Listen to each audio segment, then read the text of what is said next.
বন্ধুরা, আপনারা সবাই কেমন আছেন? আশা করি প্রভুর দয়ায় সবাই ভালোই আছেন। আজকে নতুন আবার একটা ভিডিও নিয়ে আসলাম আপনাদের সামনে। ভিডিওটা শুরু থেকে দেখতে থাকুন। আজকের কন্টেন্টটা হয়েছে যে প্রভু বলেন যে আমাকে ছাড়া তোমরা কিছু করতে পারো না। প্রভু কে? প্রভু হলো ঈশ্বরের একটা অংশ। পিতা, পুত্র, পবিত্র আত্মা, এই তিন নিয়ে হয় ঈশ্বর। তো সুতরাং পুত্র হয়েছে ঈশ্বরের একটা অংশ। সুতরাং যে প্রভু সেই ঈশ্বর। মানুষ্যপুত্র প্রভু যীশু পৃথিবীর বুকে এসেছিল মানুষদের পরিত্রাণের জন্য।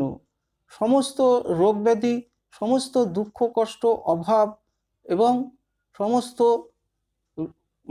যারা অভাবী, যারা গভীর সংকটে বিপদে পড়েছে, প্রভুর নাম স্মরণ করলেই তারা কিন্তু তৎক্ষণাৎ উদ্ধার পেয়ে যায়।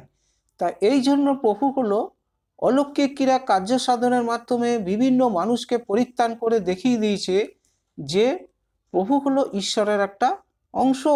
প্রভু হলো অন্তর্যামী।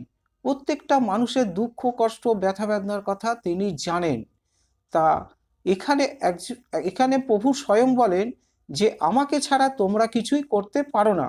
যখন 15 অধ্যায় 5 পদে স্পষ্ট প্রভু উল্লেখ করেছেন, বলেন ঈশ্বরই সব এবং তাকে বাদ দিয়ে আমরা কিছুই নই। প্রভু সবসময় পিতার গৌরব করত, পিতার প্রশংসা করত। তাই বলছে ঈশ্বরই সব এবং তাকে বাদ দিয়ে আমরা কিছুই নই। যিশু বলেন আমাকে ছাড়া তোমরা কিছুই করতে পারো না।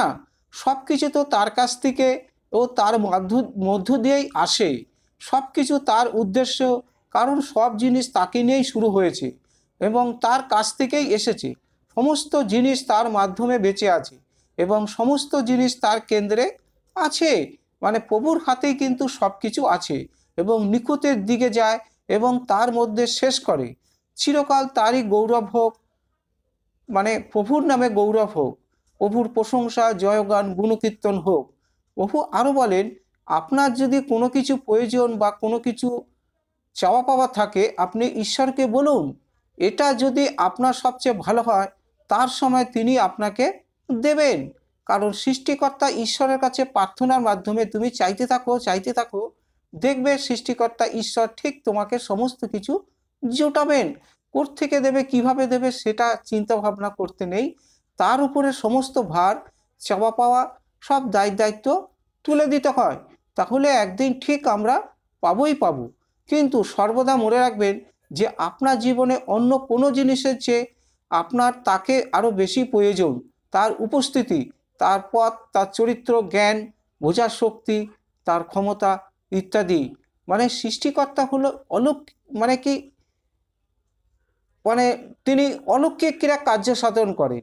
কিভাবে দেবে, কোত্থেকে দেবে, কিভাবে আসবে আপনার কাছে, এগুলো কিন্তু আমরা কিছুই টের পাবো না, বুঝতে পারবো না। স্বর্গের দূত পাঠিয়ে সমস্ত কার্য আমাদের সাধন করে দেয়। আমাদের ঘরে যা কিছু প্রয়োজন, কোনটা জিনিসটা অভাব, কোনটা নেই, কি কি দরকার, সব প্রভু মেটাবেন। এই জন্য মনুষ্যপুত্র প্রভু যীশুকে জন্ম দিয়ে পৃথিবীর বুকে পাঠানোর উদ্দেশ্য এই, যেন আমরা প্রভুর মাধ্যমে পরিত্রাণ পাই এবং অনন্ত জীবন লাভ করতে পারি। হালেলুয়া। তো প্রভুর উপরে ভরসা করা যে চলবে এবং ঈশ্বরের আজ্ঞাবিধি শাসন যে মেনে চলবে তার জীবনে ধন্য হয়ে যাবে। কোনো কিছু অভাব, কোনো কিছুর কোনো চ্যুতি বিচ্যুতি কখনো হতে দেবে না। হালেলুয়া। তাই প্রভুর উপরে ভরসা করে থাকাটাই ভালো। আজকের কন্টেন্ট এই পর্যন্ত। সবাইকে জয় যিশু। ভিডিওটা যদি একটু ভালো লাগে একটা সাবস্ক্রাইব দেবেন, যাতে এর থেকে ভালো ভালো ভিডিও সবার আগে আপনাদের কাছে পৌঁছায়। আর প্রভুর কাছে মিনতি প্রার্থনা আপনারা ভালো থাকুন, সুস্থ থাকুন, সমস্ত রোগ ব্যাধি দুঃখ কষ্টর হাত থেকে প্রভু যেন আপনাদেরকে পরিত্রাণ করে দেয়। জয় যিশু। আমিন।